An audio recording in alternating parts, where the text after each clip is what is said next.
জাভেদ ভাইয়ের যে বিষয়টি ছিল, তিনি এতটাই ব্যক্তিত্ব সম্পন্ন একজন মানুষ ছিল, মানে এতটাই গতিশীল একজন মানুষ ছিল যে আজও অবধি আমি জাভেদ ভাইয়ের আমার এই ক্ষুদ্র পরিষদের যাত্রায় আমি জাভেদ ভাইকে নিয়ে কোনো নেগেটিভ কোনো কথা কিংবা গল্প, কারণ আমাদের ইন্ডাস্ট্রিতে কাজের ক্ষেত্র ধরে অনেক নেগেটিভ বিষয় থাকে, পজিটিভ বিষয় থাকে, কিন্তু টোটালি পজিটিভ একটি বিষয় সবসময় কাজ করেছে। আরেকটি বিষয় বলবো যে ঠিক আছে, ন্যাশনাল অ্যাওয়ার্ড নিয়ে আমার একটা বিষয় রয়েছে, যে ইস্যুটি নিয়ে ন্যাশনাল অ্যাওয়ার্ড কিংবা হচ্ছে যে যেটাকে কী বলে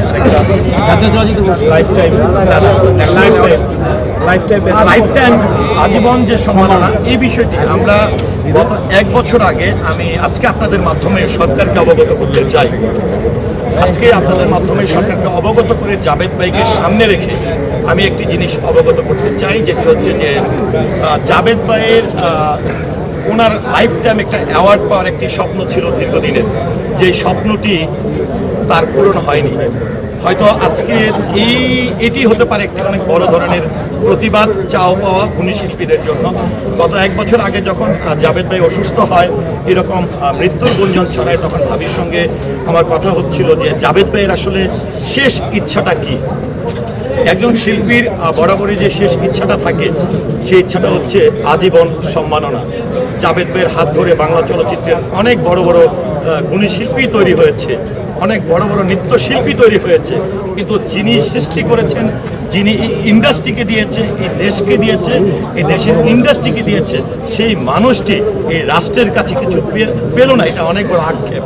এবং জাভেদ ভাই বরাবরই লাস্ট যেটি আমাদের লাইফ টাইম অ্যাওয়ার্ডের যে বা ন্যাশনাল অ্যাওয়ার্ডের যে একটি জুরি বোর্ড হয়েছে, সেখানে আমার সঙ্গে কথা হয়েছিল বাংলা চলচ্চিত্রের কিংবদন্তি চিত্রনায়ক, আপনারা জানেন যে নাইম ভাই ন্যাশনাল অ্যাওয়ার্ডের জুরি বোর্ডে তিনি আছেন। পাশাপাশি আমাদের বাংলা চলচ্চিত্রের আরেকজন অহংকার কিংবদন্তি অভিনেত্রী চিত্রনায়িকা সুচরিতা আপা তিনি। এবং আমার জানা মতে গভর্নমেন্টের কাছে এই প্রস্তাবটি নাইম ভাই এবং সুচরিতা আপা, কারণ তারা এই প্রস্তাবটি রেখেছিল যে কোনোভাবে, যেহেতু একদমই সংকটাপন্ন অবস্থার মধ্য দিয়ে জাভেদ ভাইয়ের সময়গুলো অতিবাহিত হচ্ছে, সেখানে ওনাকে ন্যাশনাল অ্যাওয়ার্ড কিংবা আজীবন সম্মাননাটা দেওয়া যায় কিনা। কিন্তু দুঃখের বিষয়, 1টি বছর হয়ে গেল আমরা হারালাম আব্দুল লতিফ বাচ্চু সাহেব, বাংলাদেশ সিনেমাটোগ্রাফার অ্যাসোসিয়েশনের প্রেসিডেন্ট। আজকে আমরা জাভেদ ভাইকে হারালাম।